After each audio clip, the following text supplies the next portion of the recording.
Hello friends, अस्सलाम वालेकुम। Welcome back to my channel Little Garden. तो फ्रेंड्स, बारिशें शुरू हो गई हैं। बहुत दिनों से हमारे प्लांट मर रहे थे, झुलस रहे थे। तो अब वो मौसम आ गया है कि हमारे प्लांट्स फिर से रीग्रो करें और बहुत अच्छे अच्छे प्लांट्स हम नर्सरी से भी ला के लगा सकते हैं। तो उसके लिए हमें मिट्टी अच्छी चाहिए होती है, और जब हमारी मिट्टी अच्छी होती है तभी पौधे अच्छे से चलते हैं और बहुत अच्छे से हमें सब्जियों में रिज़ल्ट मिलता है, और फूलों वाले में भी फूल अच्छे से मिलते हैं और सब्जियों वाले में हार्वेस्टिंग अच्छे से मिलती है। तो इसके लिए हमें मिट्टी बहुत अच्छी बनानी होती है।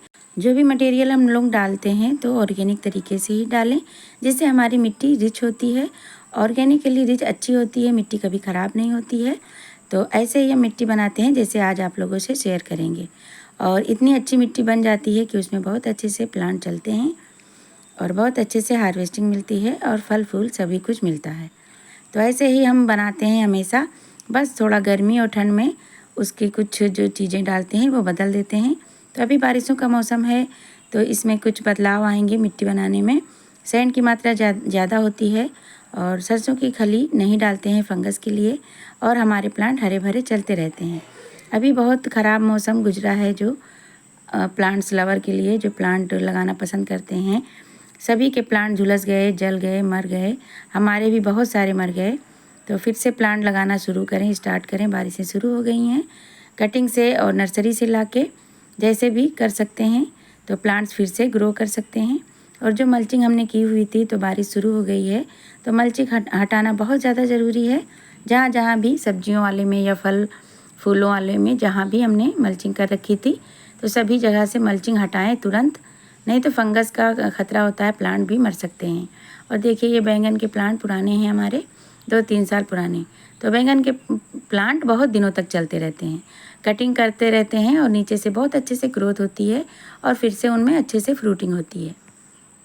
और यहाँ हमने हल्दी लगाई थी, तो देखिए ये हल्दी भी जल रहे थे, लेकिन जब बारिश शुरू हुई है तो ये हल्दी के पौधे भी निकलने शुरू हुए हैं, इनमें पत्तियाँ आने लगी हैं। तो देखिए कितनी अच्छी रिच मिट्टी होती है हमारी, बहुत अच्छी सॉफ्ट और वेल ड्रेन भुरभुरी मिट्टी बन जाती है। जो भी हम अपने किचन का कचरा और जो भी चीज़ें ऑर्गेनिक चीज़ें डालते हैं तो उससे फंगस भी कम लगती है, कीड़े मकोड़े भी कम लगते हैं और बहुत अच्छे से प्लांट चलते हैं। उनमें ज़्यादा कोई चीज़ का दवा वगैरह का छिड़काव नहीं करना पड़ता है। तो बारिशें शुरू हो गई हैं, बहुत अच्छा टाइम है सब्जियां लगाने का। तो इसके लिए मिट्टी बनाने जा रहे थे, तो सोचा आप लोगों से शेयर करें। तो बेल वाली सब्जियों के लिए बहुत अच्छा टाइम है, बहुत अच्छे से वो ग्रो करेंगी और बहुत जल्दी ही वो बहुत ज़्यादा ग्रोथ कर लेंगी और फ्रूटिंग शुरू कर देंगी। तो इसके लिए हमने 50% मिट्टी ली है, और मिट्टी वही जो हम बनाते रहते हैं, गार्डन और किचन का कचरा भर देते हैं बोरियों में, वो वाली मिट्टी है। और 30% इसमें बकरी की मैंगनी हमने मिलाई है। आप गोबर की खाद या वर्मी कंपोस्ट मिला सकते हैं। और प्याज के छिलके और ये नीम की पत्तियाँ और फूल, जो बहुत अच्छा फंगीसाइड का काम करती है नीम की पत्ती, और बहुत अच्छी ऑर्गेनिकली रिच मिट्टी बनती है और फंगस वगैरह से बचाती है। और प्याज के छिलकों में पोटास की मात्रा बहुत अच्छी होती है, उसमें कैल्शियम, पोटेशियम, मैग्नीशियम ये बहुत अच्छी मात्रा में होती है। और हमने राख भी डाली है, ये भी फंगस से बचाएगी। बहुत अच्छा पोटास का भी सोर्स होती है और फंगीसाइड का काम करती है, और पोटास भी मिट्टी को देती है। और नींबू के छिलके जो बहुत अच्छी उपजाऊ मिट्टी बनाते हैं, और उसमें फल फूल की मात्रा बहुत अच्छी होती है। नींबू के छिलके हम फेंकते नहीं हैं। और ये राइस हस्क है, तो ये भी 20% मिलाया है। 50% मिट्टी है, 30% खाद है, और ये धान की भूसी भी 20% है। और ये हल्दी मिला दी है, तो ये फंगस वगैरह रोकने के लिए बहुत अच्छा होता है। कीड़े और फंगस वगैरह के लिए राख और हल्दी हम डालते हैं जब भी मिट्टी बनाते हैं। तो मिट्टी और खाद और ये राइस हस्क, धान की भूसी और प्याज के छिलके, नींबू के छिलके और ये हल्दी और राख, ये सभी कुछ, और नीम की पत्तियाँ, ये बहुत अच्छा काम करती हैं। मिट्टी को रिच बनाती हैं और फंगस वगैरह से भी बचाती हैं, और बहुत अच्छे न्यूट्रिएंट देती हैं। पोटेशियम, कैल्शियम, मैग्नीशियम, आयरन, ये सभी कुछ मिलता है इन प्याज के छिलकों से और नींबू के छिलकों से। और हम चाय की पत्ती भी डालते हैं, तो ऊपर लाना भूल गए थे। और हल्दी तो हम ज़रूर डालते हैं, हल्दी और राख। और जो मिट्टी हमारी थी 50%, तो उसमें ज़्यादातर पूरी खाद ही थी। जो नीचे हम पत्ते भरते हैं पीपल के और गार्डन के, और जो किचन का कचरा भरते रहते हैं, तो ये मिट्टी भी खाद वाली ही है। समझ लीजिए पूरा खाद ही है इसमें। जो हम मिट्टी बनाते हैं तो मिट्टी भी बाहर से कम लानी पड़ती है।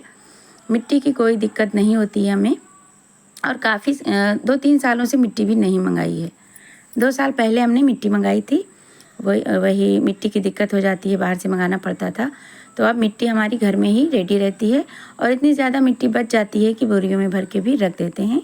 और जब भी कोई प्लांट रिपोर्ट करना होता है या कटिंग लगानी होती है तो हमारे काम आती रहती है। तो सब्जियां लगाते हैं तो मिट्टी की ज़रूरत ज़्यादा होती है।